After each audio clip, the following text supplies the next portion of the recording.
Dans cette vidéo, nous allons voir comment mettre en place un setup light et nous allons voir les lights dans leur ensemble.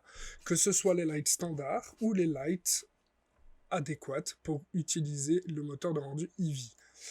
Là, ici, j'ai appliqué un shader de vert adaptive Eevee sur mes trois matériaux. Vous remarquerez que sur le vert ici, il y a quelques défauts, ça ne rend pas très bien, c'est normal. Il faudra y ajouter pas mal de modifications dans le shader, et y compris ici dans les paramètres de rendu. Mais ça, nous le verrons une autre fois. Mes préférés, sachez-le, préféré pour le rendu d'utiliser Cycles, si vous avez du vert à présenter. Ici, du coup, nous avons déjà une light, ainsi que des sources provenant des shaders de nos objets présents dans la scène. Ici, nous avons une simple area light, d'ailleurs, je vais la supprimer, et nous avons également ici, dans le shader de notre monde, nous avons une HDRI que nous avons légèrement modifiée, que ce soit en mapping, et pour exclure la vision de l'arrière. On n'oublie pas qu'ici, il faut bien un mix shader avec en utilité notre background, un light path qui va découper le passage de la caméra, et récupérer tous nos objets avec les informations de lumière provenant de notre environnement map sur et uniquement sur nos objets lors du rendu. Ici, le background noir est un peu superflu, mais on n'est jamais à l'abri d'un débordement lumineux, donc du coup, dans le doute, on le met. Ça permettra d'avoir ici du noir et pouvoir le travailler en alpha par la suite dans un logiciel de compositing. Revenons au light. Ici, en faisant Shift A, toujours et encore, on va dans les lights et nous pouvons voir qu'il nous propose déjà deux types de lights. Les lights standards et les lights probe.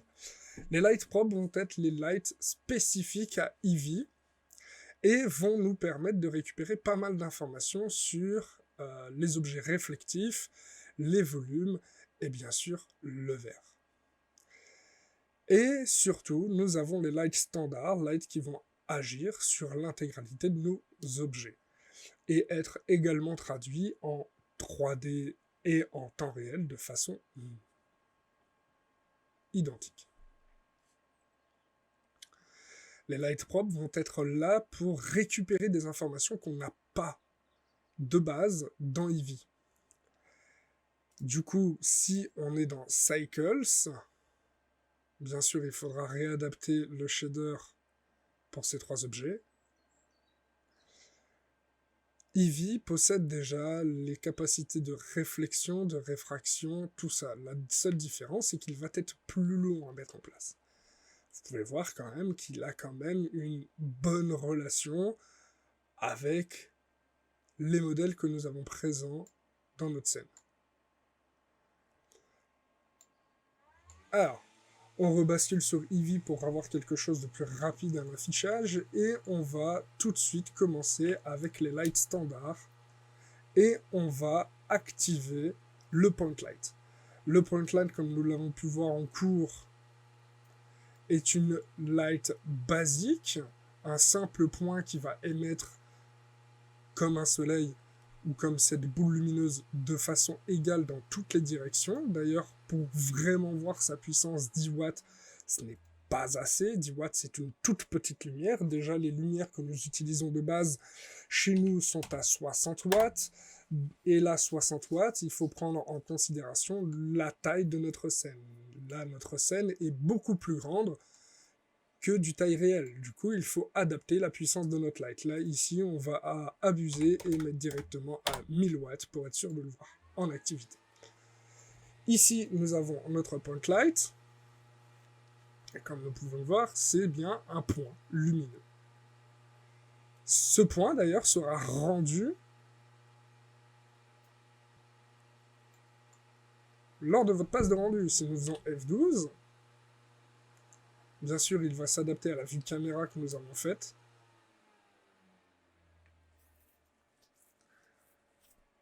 Voilà. Nous allons voir notre point en réflexion. Pour ce faire, il y a plusieurs choses à faire pour ne pas le voir. Et n'avoir que la lumière qui s'en émane. Mais ça, c'est autre chose.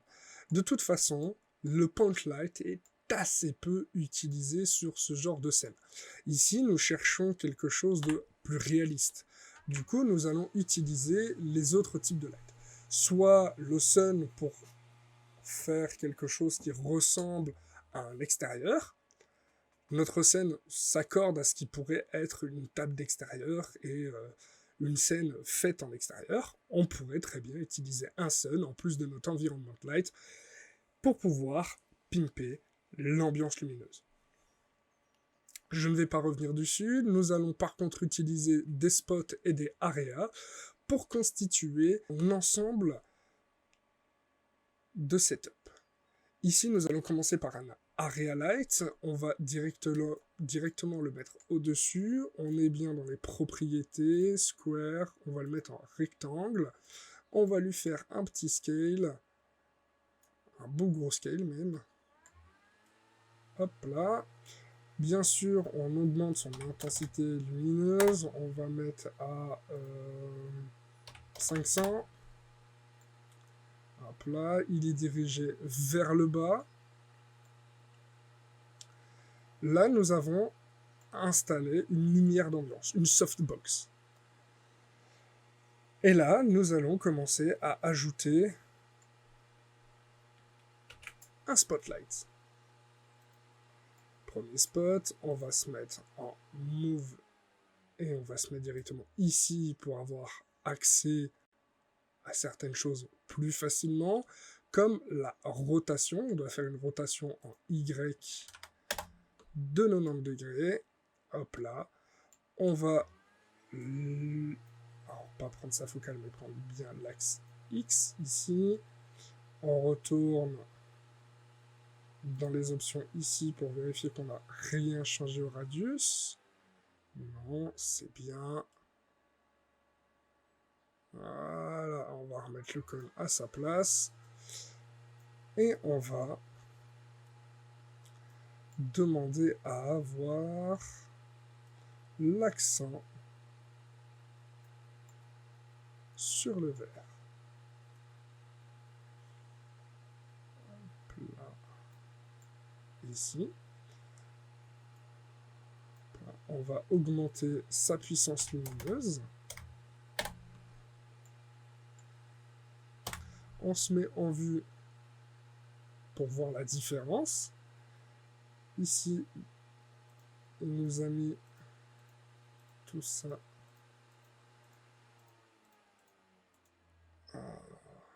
Je sais où il a mis ça. Et ce n'est pas cool là. Voilà. Plein.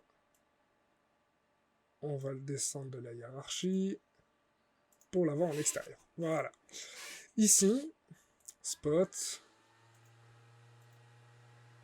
Ce que ça donne sans. Ce que ça donne avec. Il n'y a pas grand changement, vous allez me dire. C'est vrai.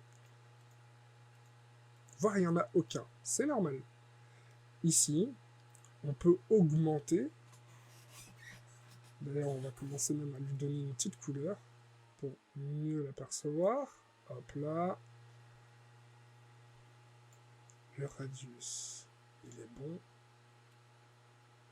Hop là. Faire un peu plus concentré. Et on va avancer notre spot. Et bien sûr, reconcentrer. Hop là. Ici.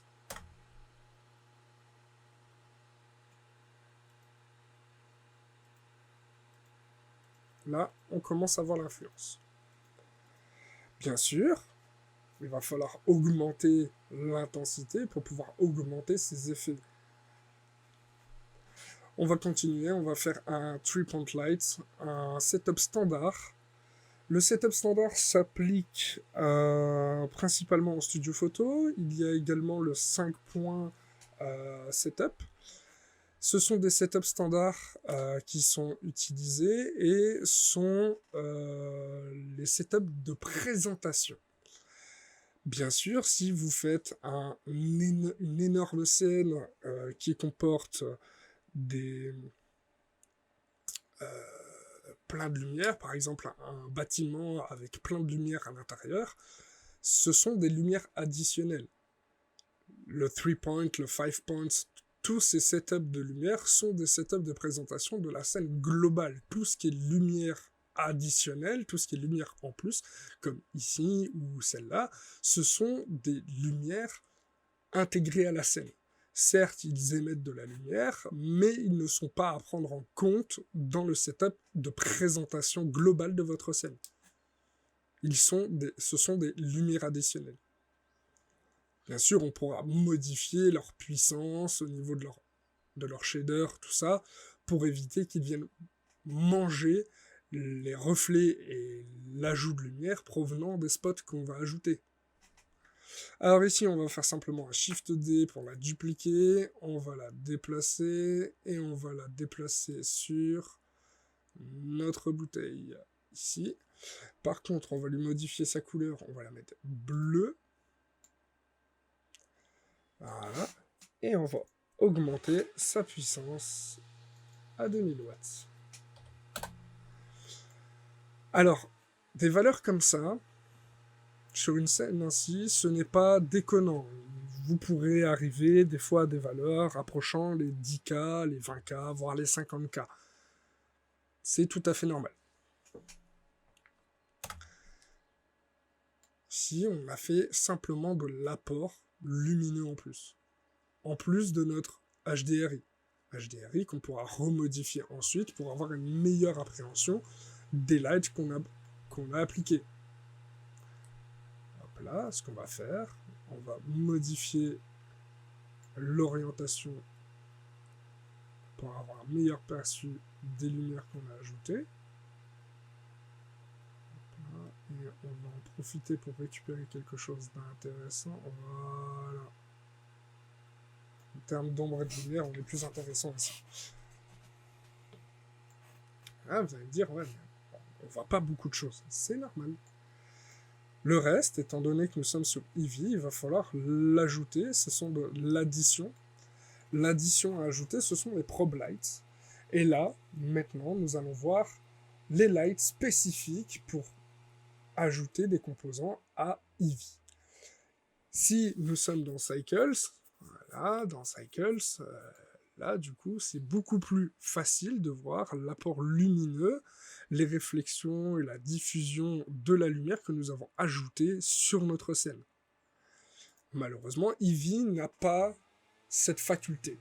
Il va falloir lui demander de faire plus de choses. Là, vous pouvez regarder dans Cycles, ici, on a une meilleure qualité de tous les shaders. On arrive à obtenir un peu de grain quand on a mis de la roughness sur certaines choses.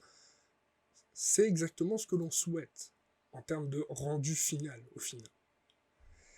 Là, Eevee va être principalement pour du game ready ou de la prévisualisation.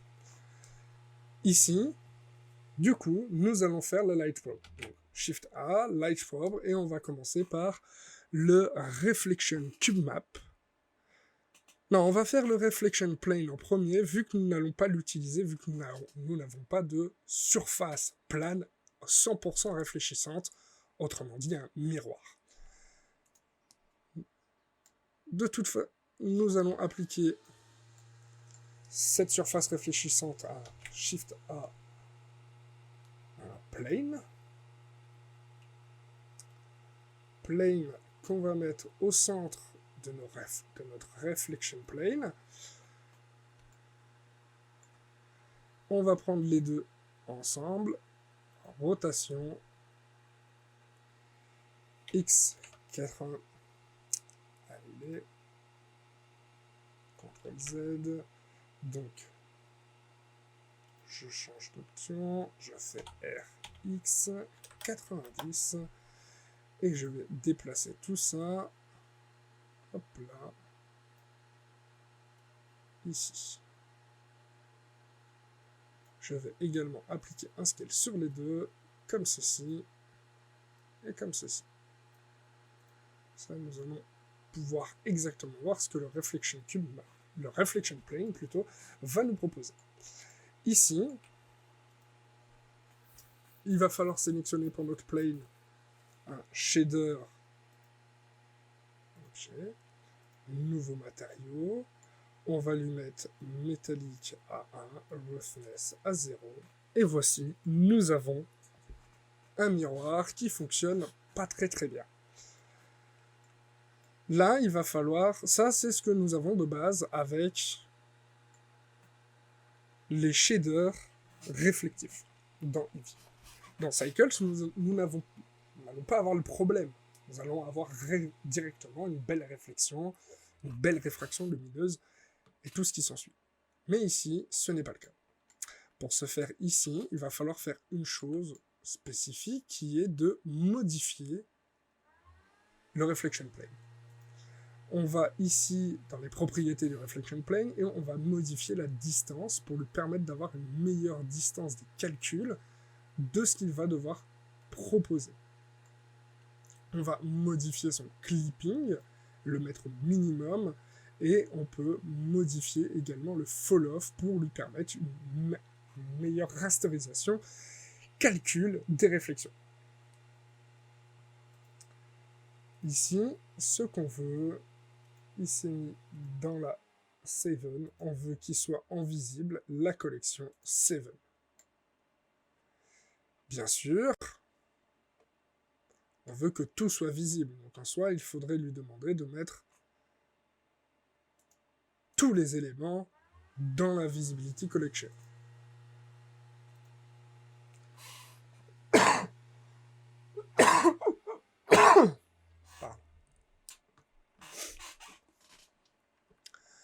Ce sont les défauts des probes. Il leur faut, pour certains, absolument, quelque chose dans la Visibility Collection. Qu'est-ce qui va être visible depuis ce probe light? Ce probe light va d'ailleurs augmenter le temps de calcul car il est simplement une caméra inversée.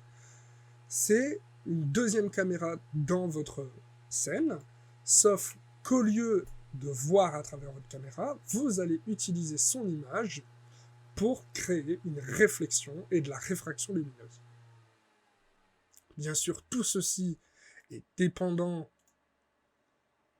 des propriétés de rendu. Ici, nous sommes dépendants du Screen Space Reflection, car nous cherchons des réflexions. Et bien sûr, ici, nous créons aussi un peu de lumière indirecte, et nous pourrons baker ensuite tout ceci en rendu. Alors, ces deux objets, on ne va pas les garder vu qu'on ne va pas s'en servir, on va pouvoir les supprimer. Par contre, ce qu'on va devoir ajouter ici, ce sont les deux autres probe lights. Le premier, en faisant Shift A, en ramenant la première probe light, c'est le Reflection to Map. Il a plus ou moins la même utilité que le Reflection Plane. La seule différence, c'est qu'il va générer une meilleure rasterisation depuis un périmètre, et pas seulement depuis une surface. Ici, on va pouvoir l'augmenter, on va le mettre à 15 mètres, pour histoire d'être sûr qu'il englobe l'entièreté de notre scène. Comme pour les autres, on doit lui demander un clamp qui va être du début à la fin. Ici, la Visibility Collection ne sera pas nécessaire, car tout ce qui l'englobe sera dedans. Si on ne veut pas qu'il affecte certains objets, on peut du coup utiliser le Visibility Collection pour pouvoir lui demander d'agir spécifiquement sur certains objets. Comme pour toutes les lumières, vous avez possibilité de modifier certaines choses. Le clipping end sera la zone de fin où il va arrêter l'effet du Reflection Cube Map, ici, j'aurais pu mettre à 20 mètres. Voilà. Et ici, si je vérifie avec N, nous avons tout qui font environ une trentaine de mètres. Du coup, je dois adapter mon clipping à ceci. Ma table fait environ 35 mètres. 40 mètres était suffisant. 40 mètres, c'est bon. On pourra modifier la parallaxe et la façon dont il se comporte dans le viewport. Mais ici, pour le moment, ça n'a aucun incidence sur comment vous allez devoir gérer vos lumières pour Eevee si vous faites un rendu Eevee lors de votre examen. À ce light probe, il va falloir ajouter une dernière chose, le dernier, qui est l'irradiance volume, qui va créer une lumière indirecte dans votre scène. Là, ici, plus ou moins la même chose que pour l'autre, il va falloir augmenter sa taille. Pour le coup, 40 mètres semble un peu de trop. On va aller à 30 mètres. Soyons même 25 mètres, ça ira amplement suffisant.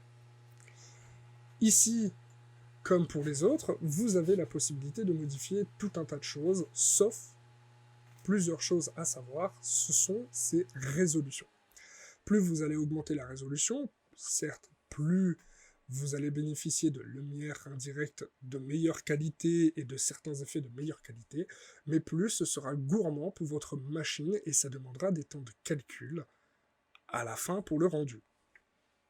Faites-y très attention, car au moment où vous allez passer au rendu, Eevee sera plus rapide que Cycles, certes, mais Eevee, en vue de ses défauts, vu pourquoi il a été créé, conceptualisé, c'est-à-dire le game, il faudra faire en sorte de modifier l'intégralité des shaders, des lights, ou ajouter comme ici des probes pour pouvoir rendre un rendu de meilleure qualité.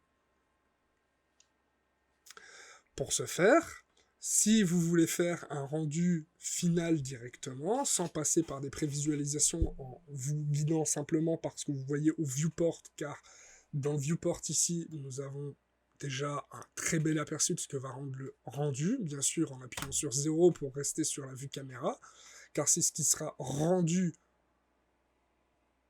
lors de votre phase de rendering. D'ailleurs ici, si je fais F12, je suis toujours sur Eevee, je vais avoir mes passes qui vont se compiler, voilà, c'est relativement rapide, voilà, 5 secondes, c'est rapide, certes, mais il y a des défauts.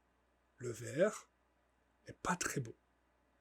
Du coup, le vert, il va falloir, si vous avez du vert, soit créer un masque lors du rendu, et rendre les restes des objets avec Eevee, et ensuite rendre tout ce qui est vert avec Cycles. C'est faisable.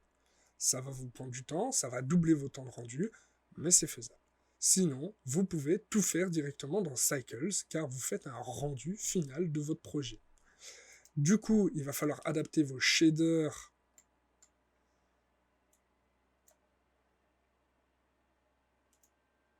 hop là.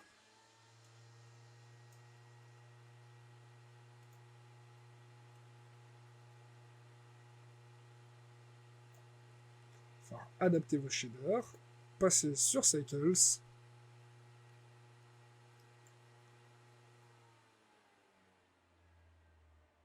vous pouvez voir d'ailleurs que dans la réfraction du vert, vous avez toujours les éléments de votre décor.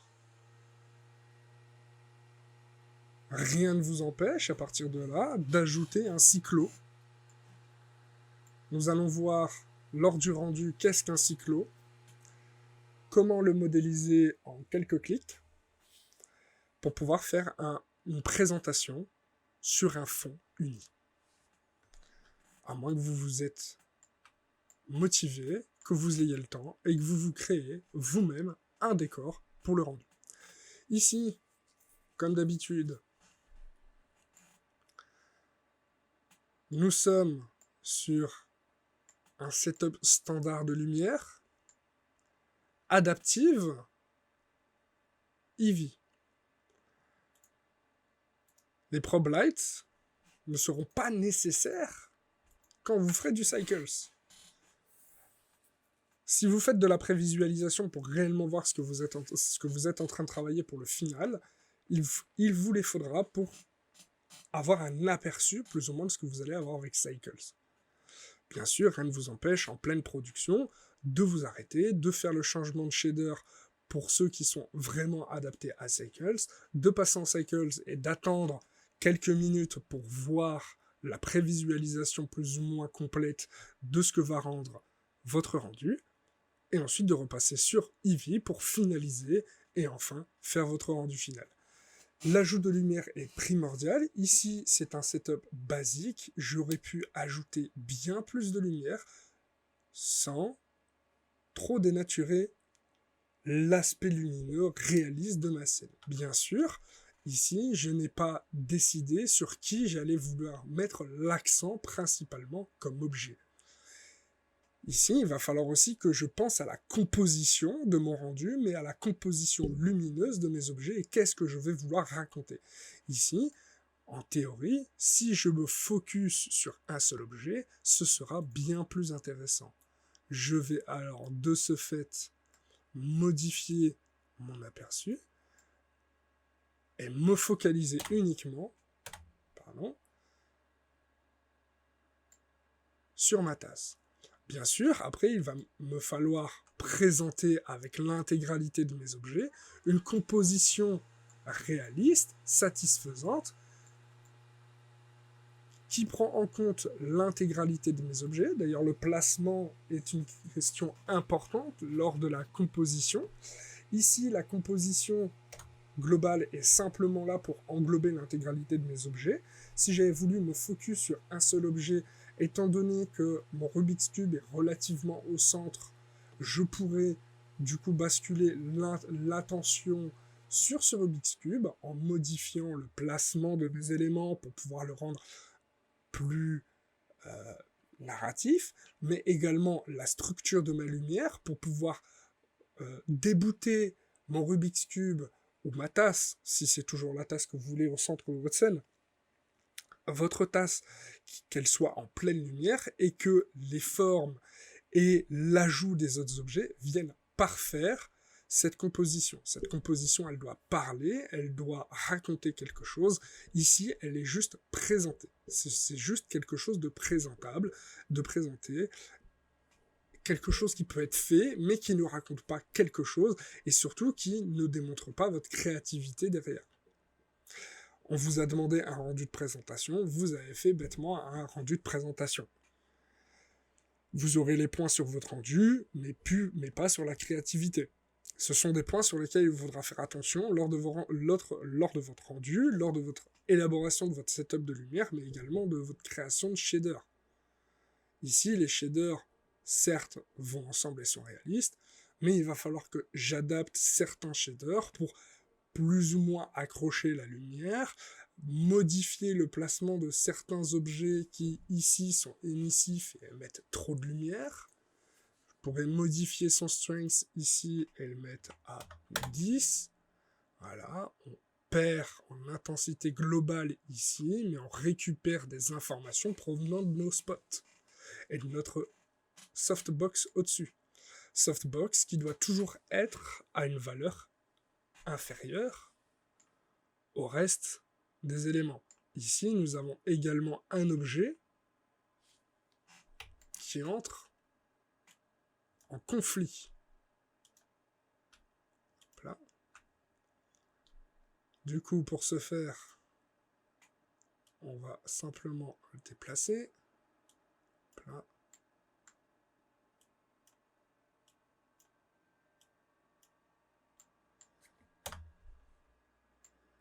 Déjà, en termes de composition, on a quelque chose d'un peu mieux. On a une forme, une ligne directrice qui nous accompagne, et nous avons notre Rubik's Cube déjà ici au centre. Ici, vu l'intensité, vu le nombre d'objets, il vous faudra plus qu'un setup 5 points, en prenant en compte également votre HDRI, que vous devrez absolument aller chercher sur Polyhaven, HDR Even, pour pouvoir récupérer un HDR qui conviendra à ce que vous voulez proposer. Que ce soit dans le shading complet de vos éléments, ou même dans la présentation brute de l'intégralité des éléments. Quand vous utilisez le même matériau sur tous vos éléments, il va falloir jouer avec la lumière pour pouvoir rendre certains objets visibles, leur redonner du relief et creuser les trous, les aspérités de certains objets. Voilà, c'est ainsi que se clôt cette vidéo. Bonne chance.